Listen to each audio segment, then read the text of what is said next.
রাত্রের গভীরে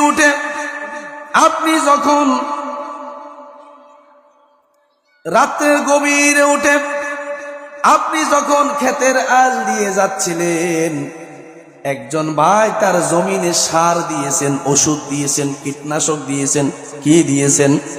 ওই কীটনাশক আপনি কিন্তু আপনার জমিনে দেন নাই।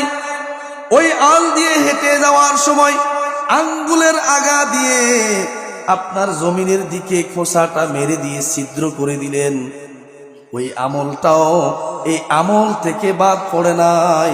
আপনি বলবেন, মালিক, রাতের 3টা বাজে পৃথিবীর কোনো মাখলুকাত ছিল না, কোনো মানুষ ছিল না। আল্লাহ, আমার এই আমলটাও তো এখান থেকে বাদ পড়ে নাই।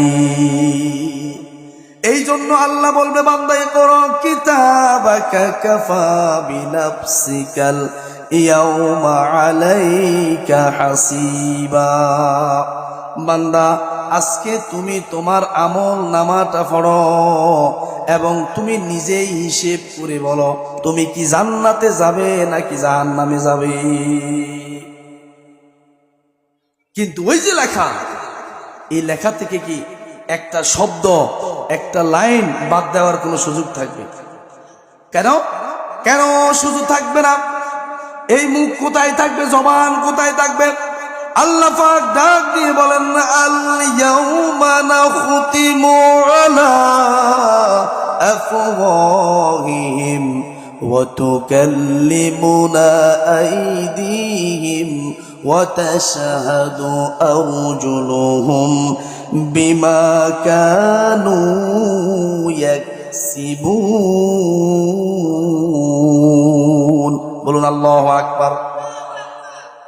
আল্লাহ পাক কালামে মাজিদের সূরাতুল ইয়াসিনের মধ্যে জানিয়ে দিয়ে বলেন, আল ইয়াউমা নাখতিমু আলা আফওয়াহিহিম।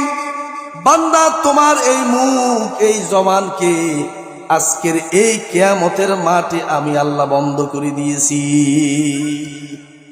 এবার প্রশ্ন থাকতে পারে, যদি এই মুখটা বন্ধ করে দেওয়া হয় তাহলে কি দিয়ে বান্দা কথা বলবে?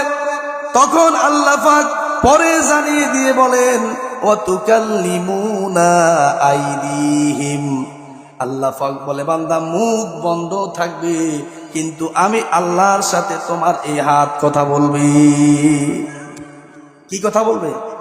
মুখে তালা মেরে দিবেন কে?